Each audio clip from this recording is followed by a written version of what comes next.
नमस्ते दोस्तों, मैं डॉक्टर गरिमा गुप्ता, होम्योपैथिक कंसल्टेंट। आज हम एक टॉपिक के बारे में बात करने वाले हैं जो कि स्किन पर होने वाली मोस्ट कॉमन प्रॉब्लम है, एक्ने, जिसे पिंपल या मुहासे से हम जानते हैं। यदि आप ऐसी किसी समस्या से परेशान हैं तो इस वीडियो को एंड तक जरूर देखें, ये आपके लिए बेनिफिशियल एंड इंफॉर्मेटिव जरूर होगी।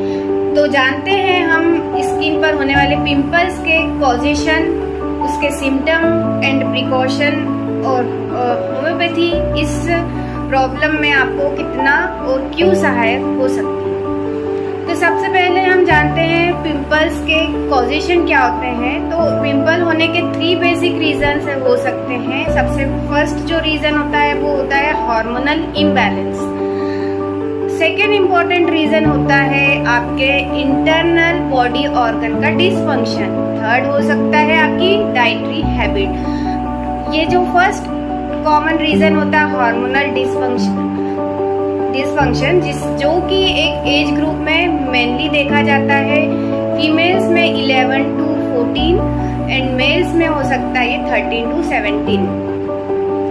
हम जब स्किन पर ट्रीटमेंट की बात आती है तो हम बेसिकली स्किन पर होने वाले पिंपल्स को लोकली एप्लीकेशन से ठीक करने की कोशिश करते हैं, लेकिन अभी हमने बात किया है इसके बेसिक रीजन जो है वो हार्मोनल इम्बैलेंस है।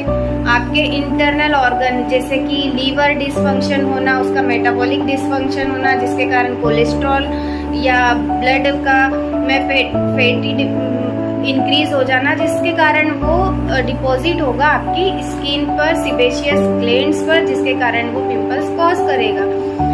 यहीं पे 3 टाइप या 4 टाइप्स के पिंपल्स जो है वो मेनली देखे जाते हैं। कुछ पिंपल्स जो है बिल्कुल रेड होते हैं जिसे हम कहते हैं एक्ने रोजेसा। कुछ पिंपल्स होते हैं जो कि बहुत पस फॉर्मेशन जिनमें होने लगता है, जो कि पेनफुल होते हैं, उसे बोलते हैं पुस्चुलर पिंपल्स। या कुछ होते हैं जिसमें एकदम सिस्टिक टाइप की जो गांठ बन जाती है उसे सिस्टिक पिंपल्स बोलते हैं। और एक होते हैं एक्ने वल्गेरिस। तो यहाँ हम बात करते हैं यदि पेशेंट्स, क्योंकि मेरे क्लिनिक पर 5 ईयर की प्रैक्टिस में मैंने देखा गया है, जो पेशेंट्स आते हैं वो हमें बोलते हैं आप हमें पिंपल्स का ट्रीटमेंट देंगे जिससे हमारा बीमारी जो है ये जड़ से ठीक हो जाएगी। तो मैं उन्हें बोलती हूँ बिल्कुल हाँ, आपने बिल्कुल सही सुना है, क्योंकि होम्योपैथी काम ही करती है आपके बेसिक कॉज पर। यदि आपने उसका कॉज ठीक नहीं किया तो आपकी जो डिसीज है वो बिल्कुल भी रूट कॉज से ठीक नहीं होगी, तो उससे आप टेम्पररी ट्रीटमेंट मानेंगे। लेकिन होम्योपैथी का जो ट्रीटमेंट है वो बिल्कुल सेफ और परमानेंट इसीलिए होता है क्योंकि यहाँ पर जो ट्रीटमेंट दिया जा रहा है वो आपके कॉज पर काम। आइए हम जानते हैं हमारे पेशेंट को एक्ने पिंपल्स में होम्योपैथी से कितना इफेक्टिव एंड सेटिस्फैक्टरी पिंपल्स हो रहे थे।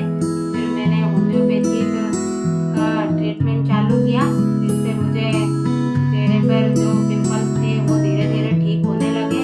और फिर जो चेहरे पर डार्क सर्कल और उसके पिंपल्स के निशान रह गए थे, तो फिर मुझे 15 दिनों में फ़ायदा दिख गया था। तो फिर मैंने और ट्रीटमेंट लिया 3 महीने का। तो 3 महीने में मेरा पूरा चेहरा क्लीन हो गया।